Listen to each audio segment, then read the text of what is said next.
ఒక చిన్న పెంకుటిల్లు కట్టబడాలన్నా, లేక ఒక డాబా కట్టబడాలన్నా, లేదంటే ఒక 3-4 అంతస్తులు బిల్డింగ్ కట్టబడాలన్నా, ఈ మూడిటికి కూడా కంపల్సరీగా ఫౌండేషన్ అనేది కావాలి, పునాది. పెంకుటిల్లే కదా అనుకోవడానికి లేదండి, పెంకుటిల్లు అయినా మీకు పునాది కావాలి. మరి పెంకుటిల్లు అయినప్పుడు డాబా ఇంటికి వద్దా? డాబా ఇంటికి కూడా ఖచ్చితంగా కావాలి. మరి పెంకుటిల్లుకి డాబా ఇంటికి పునాది వేసినప్పుడు 3 అంతస్తుల బిల్డింగ్ 4 అంతస్తుల బిల్డింగ్ పునాది వద్ద దానికి కావాలి.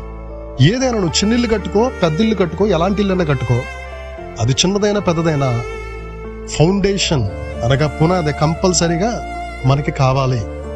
అదేవిధంగా మన జీవితంలో కూడా నీ ఉద్యోగం కట్టబడాలన్నా, యువర్ ప్రొఫెషన్, నీ ఫ్యామిలీ లైఫ్, కుటుంబం, వైవాహిక జీవితం, కుటుంబం కట్టబడాలన్నా, నీ ఆత్మీయ జీవితం, your spiritual life, your profession, your family, your spiritual life, ఈ మూడిట్లో ఏది కట్టబడాలన్నా మీకు పునాది అనేది ఉండాలి, foundation.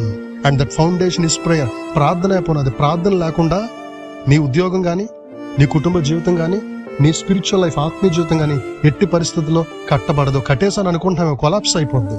Soon it will collapse, అది బ్రేక్ అయిపోద్ది. కనుక నీకు ఏం కావాలా? ఫౌండేషన్ కావాలి. నీ ఉద్యోగానికి ఫౌండేషన్ కావాలి, నీ కుటుంబానికి ఫౌండేషన్ కావాలి, నీ ఆత్మీయ జీవితానికి ఫౌండేషన్ కావాలి. ఫౌండేషన్ లేకుండా కట్టేస్తాను అనుకుంటున్నావేమో, ఎక్కువ కాలం నిలబడదు. అందుకే ప్రార్థన అనేది చాలా important. Your prayer life is the foundation for your profession, for your family and for your spiritual life. నీ ప్రేయరు, నీ దైవజనుల యొక్క ప్రేయరు, ఎదుటి వాళ్ళ ప్రేయరు నీకు ఆశీర్వాదంగా మారుతుంది, బలమైన పునాదిగా మారుతుంది. దేవుడు నిన్ను, నీ ఉద్యోగాన్ని, నీ కుటుంబాన్ని, నీ ఆత్మీయ జీవితాన్ని ఆశీర్వదించునుగాక. ఆమేన్. ఎంతో మంది యువతను ప్రోత్సహిస్తూ వారిని దేవునిలో బలపరుస్తున్న సాగర్ మార్టిస్ గారి ఛానల్ ను ఇప్పుడే సబ్స్క్రైబ్ చేసుకోండి. మా వీడియోస్ మీకు నచ్చినట్లయితే మీ ఫ్రెండ్స్ మరియు ఫ్యామిలీకి కూడా షేర్ చేయండి. మీ ప్రేమ మరియు సహకారానికి హృదయపూర్వక ధన్యవాదాలు. May God bless you all.